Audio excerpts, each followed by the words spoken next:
Teacher talking sports, what it does, what it do, how we live. And well, the Lakers barely were able to advance in the playing game against Minnesota despite Rudy Gobert being suspended, despite Jaden McDaniels being injured.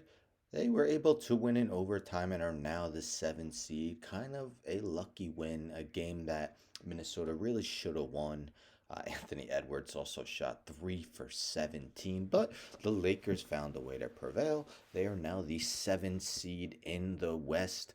Finished the regular season 43 and 39, taking on the second seeded Memphis Grizzlies, who finished 51 and 31 in the regular season. I must say, this is a series I have a very difficult time predicting the winner, and uh, the betting odds agree. If we look at DraftKings Sportsbook, the Grizzlies are a slight favorite, minus 130. The Lakers are plus 110.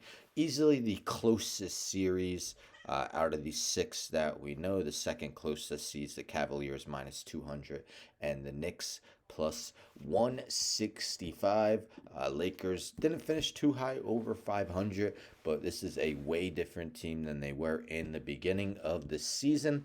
After the All-Star break, they finished 16 and 7 and now 17 and 7 if you consider the playing game. I believe that's the second best record in the West. The Grizzlies were able to stay afloat while Ja Morant was suspended.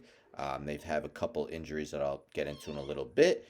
Second seed in the West. Probably Lakers isn't their ideal first round matchup because, as I mentioned, the Lakers have been one of the better teams out west since they made their moves. Of course, D'Angelo Russell is their new starting point guard. He's shooting well over 40%, 41.4 in his 17 games with the Lakers. Of course, shooting was a major problem for the Lakers early on in the season.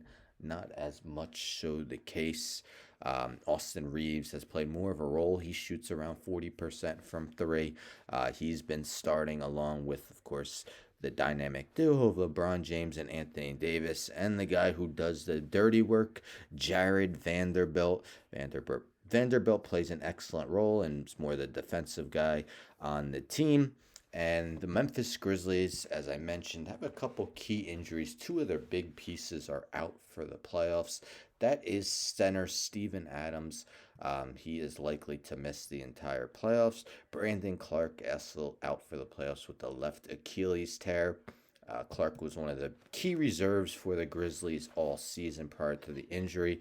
Steven Adams was the starting center and arguably the game's best offensive rebounder. I'm a Knicks fan. Mitchell Robinson's up there too. But Steven Adams just played such a huge role because he gave Memphis so many second chance opportunities. That is no longer in the lineup, and just a strong body down low. That would at least cause LeBron and Anthony Davis to think twice about going into the lane. That's no longer the case. Xavier Tillman is now their starting center, a good player, but doesn't quite have the role that an Adams or even a Brandon Clark has. The Los Angeles Lakers also have added to their depth during that trade deadline. Mentioned their starters. They have Malik Beasley off the bench. Maybe not the most accurate three-point shooter, but he's a guy who can get hot at any time and could put up points. Rui Hachimura, he's been hit or miss a lot with the Lakers, but still averaging nearly 10 points a game with the team. Dennis Schroeder, another bench guy who can put up points in a hurry for the team. And then Troy Brown Jr., another one of those defensive guys, but also a pretty good three-point shooter at 38%.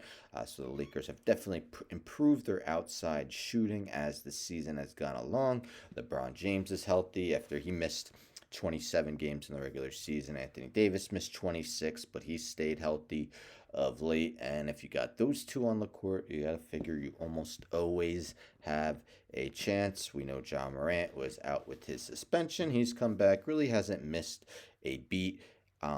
Then we got Desmond Bane, shot over 40% from three this season. Just a very strong body with such an accurate shot. Dylan Brooks, not the best shooter, but a potential all-defensive guy. Of course, he's already done talking. Nothing too crazy, but he did mention that it would be nice to knock LeBron out of the playoffs early, that he wanted the Lakers.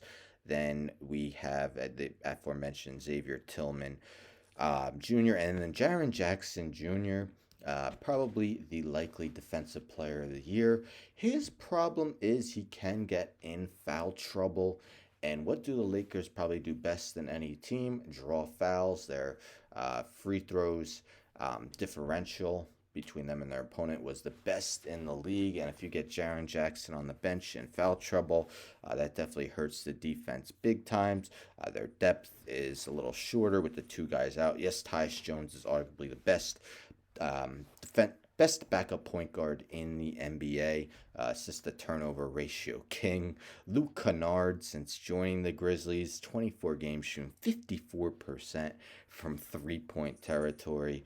John Conchar and Santi Aldama, at least, guys could give you a solid 10 to 15 minutes. But again, just a hard series to predict. The most difficult. I kind of went back and forth. My final prediction, I'm going to say the Lakers in 7. They win that game 7 on Memphis's home court. But again, such a difficult series to predict. Maybe if Adams and Clark were healthy, I probably would lean more towards Memphis.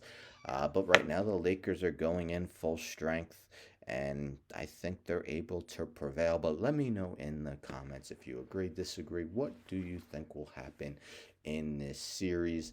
According to Las Vegas, the toughest one to predict a series winner. Don't forget to subscribe. Tell a friend, tell a friend, tell a friend. Subscribe, like the video, share the video, hit the bell for notifications. I'm out.